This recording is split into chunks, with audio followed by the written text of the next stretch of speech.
there, friends, and welcome to this Monday edition of A Daily Walk Devotions.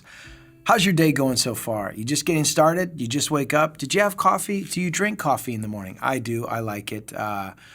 It's a good way to start the day. It wakes me up, gets me going. I get my Bible, sit down, and I begin to read. And not only that, it's funny. Today I was meeting with the Lord, and I sit in this one place in our house in this chair, and it's not a very big chair, but I have kind of a medium-sized dog. And this dog, it's a golden doodle. There you have it, a golden doodle named Lincoln, after Abraham Lincoln.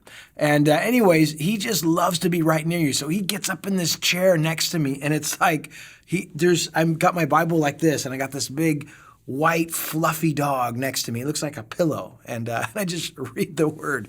It's a fun way to start the day. I hope your day started off well.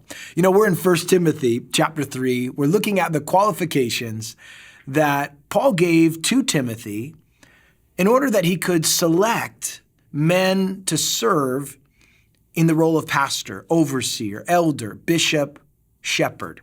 All these terms used synonymously, different aspects of that role. And so we're looking at the qualifications, and we left off in verse 3 where it says that these overseers, these elders, these bishops were not to be violent, not greedy for money, but gentle, not quarrelsome, not covetous. Again, these are important qualifications and characteristics that are to be seen in pastors, in overseers within the church. And he says they're not to be violent men.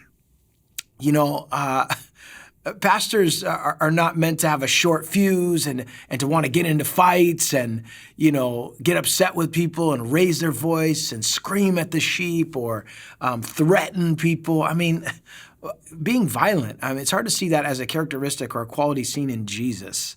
And so I think Paul's just warning, you can't have these guys with a short temper, these guys that are always looking for a fight and looking to punch somebody out when they disagree theologically. I mean, that can't be the Lord. It isn't.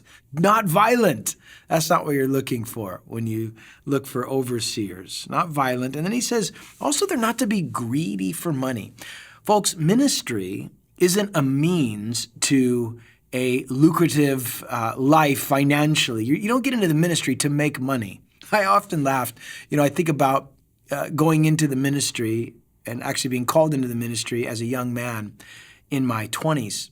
And I made nothing financially. I mean, we literally barely got by. We were at one time a two-income family, and my wife was working, I was working. But then we got pregnant with our first son, and I didn't want my wife to have to go to work if it was possible. And she was educated, she was a great teacher, but I wanted her to be able to stay home with our son. And so I went to work. I worked at a church, but I also worked 2 other jobs at the same time just to provide for the needs of my family. But to me, although it was difficult, it was worth it. I wasn't in what I was doing for the Lord for money. And I just was laboring. I think we made $1,200 a month. Can you imagine that? $1,200 a month, and our rent was $1,100. I mean, you do the math. I'm not very good at it, but that really doesn't work out on paper.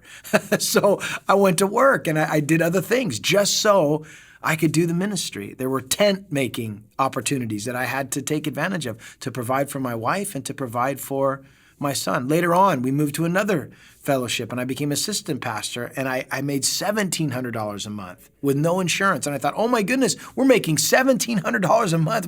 We got a raise, and yet then we had 2 kids. So I mean, this was just learning to trust God and see Him provide. And I'll tell you what, in those seasons, the Lord really stretched our faith as believers. And then I went from there to plant our first church in the southeast of Florida, and I went from $1,700 to nothing. And what did I do? I went back to work. I went back to work in order to provide for my wife, to provide for my family, in order to meet the needs, because I was seeking to plant a church. And you know, it's okay. We learned to trust God. And I'll tell you what, God came through in miraculous ways, and he's always been faithful. We've always said, and as it relates to ministry, we were never able to afford to have kids, and we have 4 of them. We were never able to do this or do that, and the Lord always provides. You know, He is Jehovah Jireh.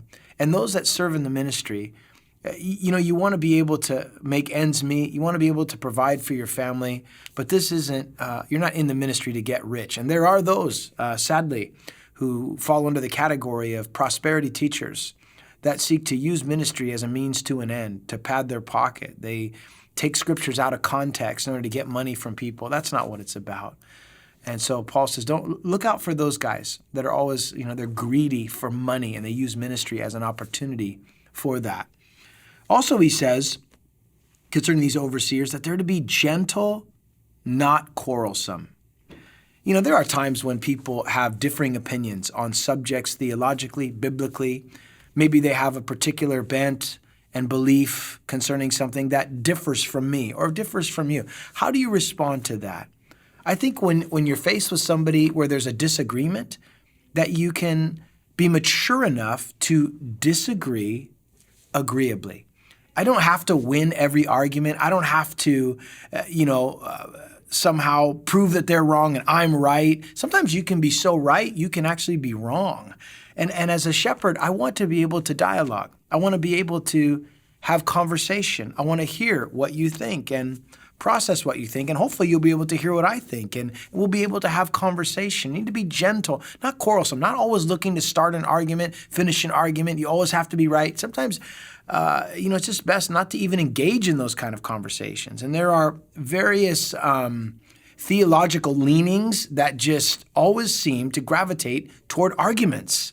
And I try to avoid those kinds of things. I'm not opposed to rightly dividing the word of truth or being able to sit down and have a discussion, but I'm not here to win arguments, and I want to be gentle. I think that's really important. That was certainly a characteristic that was seen in Jesus. So shepherds are to be a good example for the sheep in that they are not quarrelsome, arguing all the time. And then he also adds to this, not covetous. That is, wanting what somebody else has. And I'll tell you this, as it relates to elders and pastors and ministry leaders in this context of 1 Timothy 3, sometimes that can apply to wanting what somebody else has in their ministry. You look at somebody else's church, or you compare your ministry to their ministry, or maybe you compare your family to somebody else's family and say, how come we don't have that? And you become covetous. This covetousness is not just for the pastor to avoid, it's for every believer to avoid.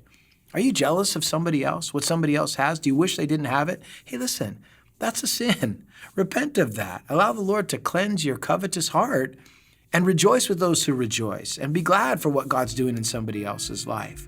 And so Paul gives strong encouragement to those that are serving as overseers. And next time, on Wednesday, we'll continue looking at this passage for the overseers. God bless you.